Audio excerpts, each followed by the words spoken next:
But anyway, if they don't play that, let's say that they play e6, for example, you go knight f3, bishop b4, takes, and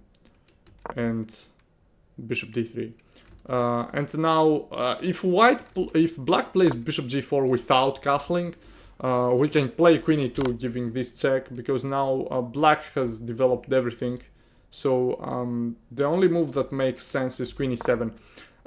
We can also check bishop e6, but this doesn't make much sense to go to g4 and then back. Takes, with the bishop, of course. If you take with the king, I know what you might think that, okay, it's an endgame, maybe you can consider this with the black pieces, but not exactly. It's not exactly an endgame. Black king is still vulnerable on e7, so black has to take with the bishop and knight e5. Bishop back to e6 and knight b5. So this looks kind of aggressive for white. Knight a6, bishop f4.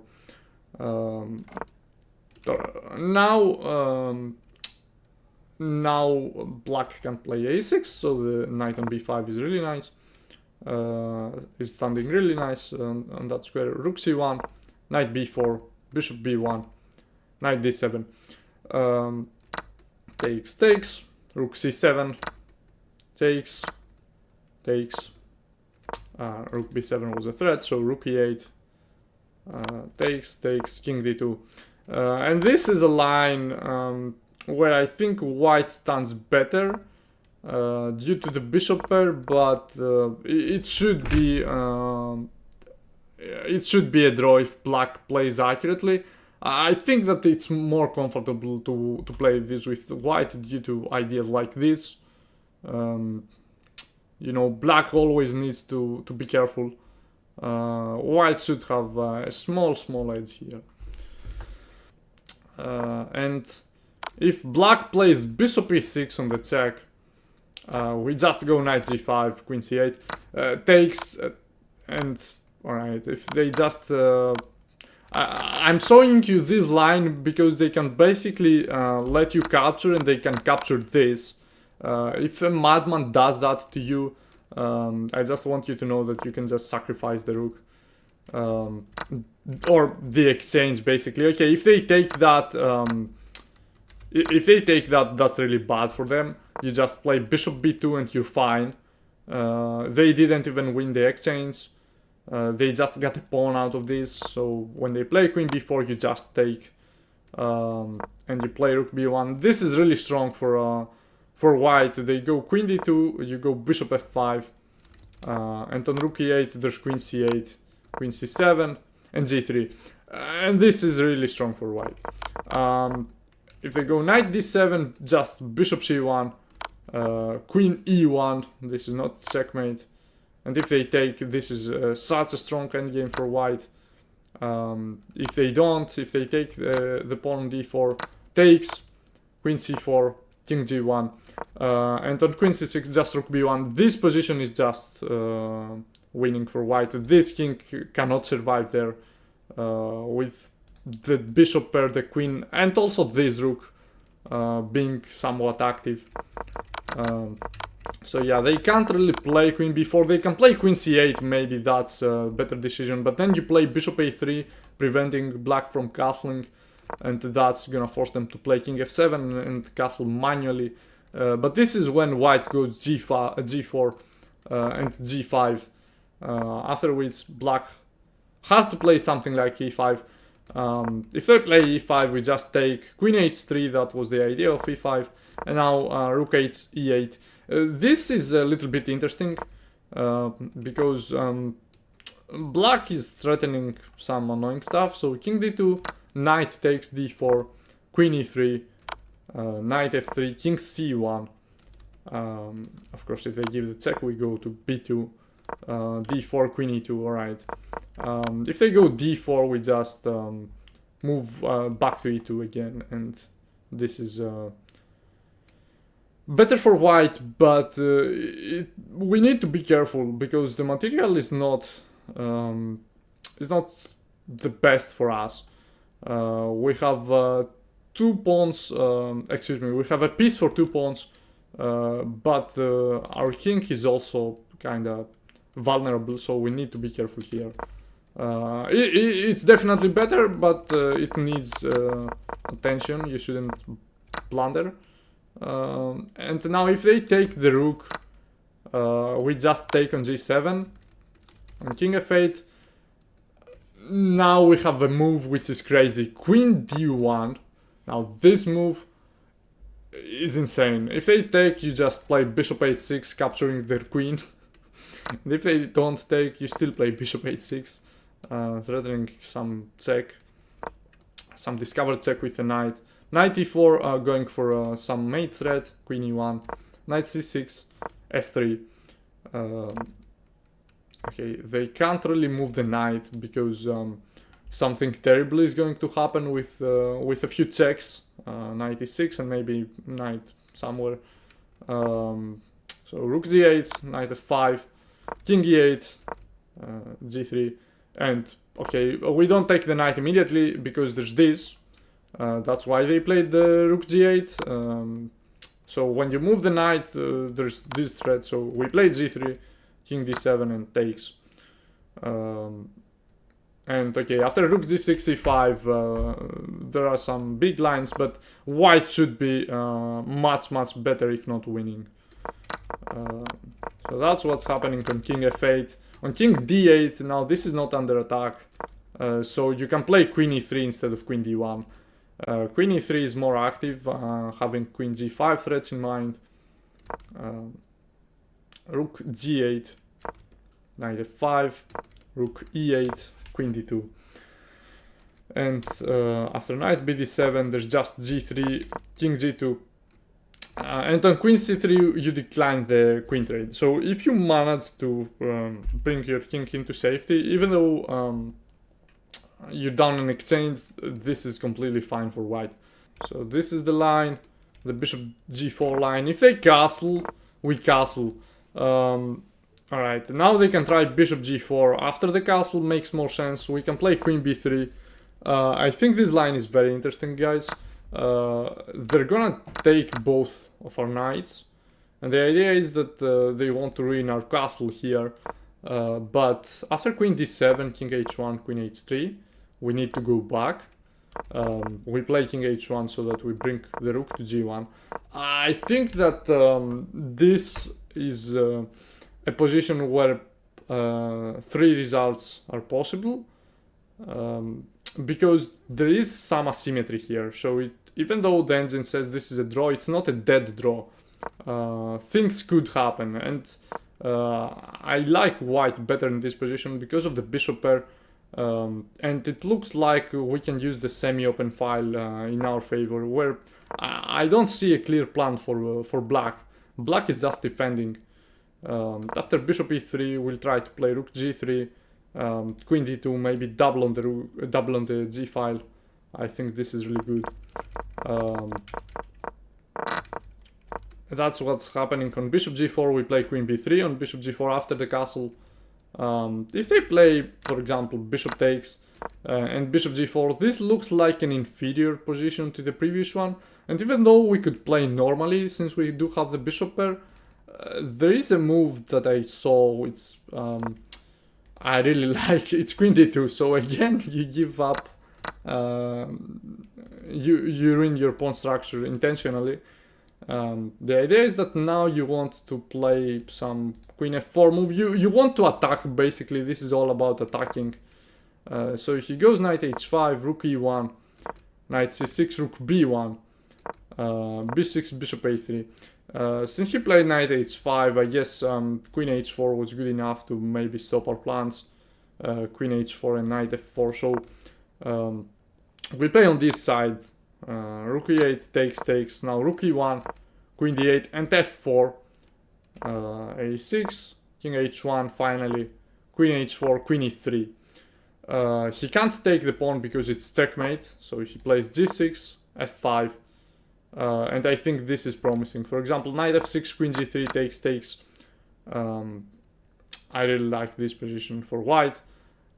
Probably it's a draw with proper play from black, but I still think white has some chances. Alright. And if they play h6, we just play h3, following their lead. Knight c6, bishop f4, rook e8, rook e1, takes, bishop e6, queen e3. I think this is a very symmetrical position, but still white should have the edge here. I would prefer to take over this file, to be honest, avoiding the pin. Maybe playing knight e5 in the future is the idea. And yeah, also don't do that. Don't do that. A lot of players will think about this move maybe. That could be good only if black's bishop can't go back to f8. For example, if bishop goes to a5, maybe we can sacrifice later, but maybe. Anyway, this is it about h6. Yeah, I think that's basically it about this e6 line, knight f6, e6 line, or e6, knight f6. It's the same thing with transposition. Yeah, and now we just have, right, we saw g6 here. We just have knight c6, knight f3. This is one line which has been played a lot by some strong players, this bishop g4 line. The g6 line, I think it's worse for black, because we can just take and queen b3. If they go takes, if they take the knight, we just play bishop c4. Nice move, attacking the pawn on f7. They can go back. I think that move worth considering. On e6, we just take on c3. We'll see what's happening. But if they go back, we take e6. Now we take, and we're castling. And on d5, we're taking the queen. We can also play queen c2. I think if you take the queen, this is a good move if you're going for draw. If you want to play on victory, you can play queen c2, bishop g7, b3, bishop a6, rook e1, castles. They had to castle, this was a threat. Bishop a3, anyway. And now, okay, if they play c5, we just take it. I think this was computer's suggestion. That's why I included that. The thing is, if they move the rook, I think that's the only move. If they move the rook, there's rook d1, and then they will simply play with this bad pawn for the whole game. Because now we can take with the pawn, there's no rook hanging here. If they play c5 now, we need to take with the queen. And after rook d8 takes, suddenly black's bishop is gonna be active because the pawn is missing there. For example, bishop c5, there's bishop b7. That's why the engine wants you to sacrifice the pawn. b4, g5. But I don't think that any player is going to find that on his own. Unless they're really strong at the game. h3, a6, rook ac1, rook c8, and a4. White can still put some pressure here. White is up a pawn, so they can definitely try to push this. But I don't know if white can actually break through, because black is having some really active pieces.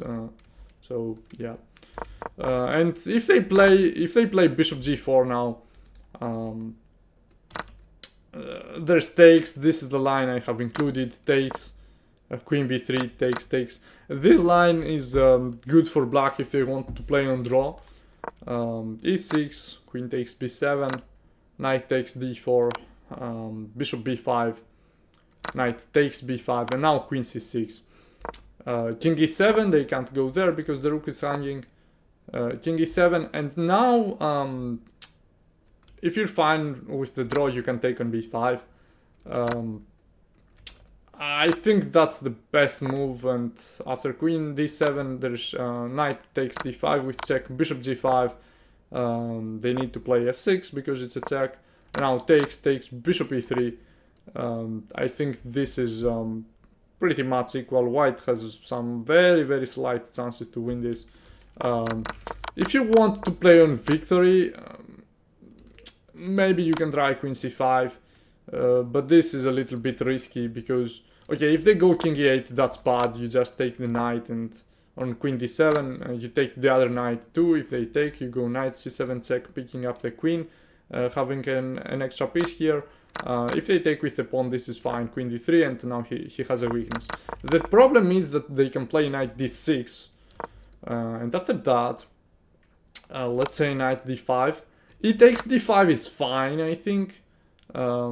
White can just castle, and this is really strong for white, because there is a strong attack afterwards. As you can see, this is fine for white. The problem is, for me, the real problem is that after check, there's this move, and this move, it's annoying because the idea is that we recaptured the piece, but now his structure is safe. While on the previous line, where on king e8, where we recaptured the piece, his structure was bad. Here the structure is safe, and if you see here, the structure is also bad. He's taking a free piece, but the structure is bad, and we can still play, for example, after king d7, we can still play castles maybe with transposition, but he can play queen c8, and that's really annoying. Maybe the best thing we can do is just trade queens and go back. Otherwise, there's also queen a5, but this is really risky. I think you should play this only if you absolutely need to win the game. But then if you're only playing for victory, maybe you shouldn't play this line after all. This is really good because it gets black out of the preparation that, you know, black wants to play something like this kind of positions, you know. So when they play, when you take the pawn, black is getting annoyed because they don't want to play this move, this position during the Caro.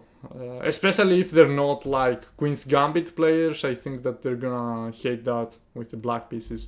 Anyway guys, this was it. Thank you so much for watching. If you like this video, please give a like and subscribe to the channel. It really means a lot. Thank you so much. Bye bye everyone. See you soon.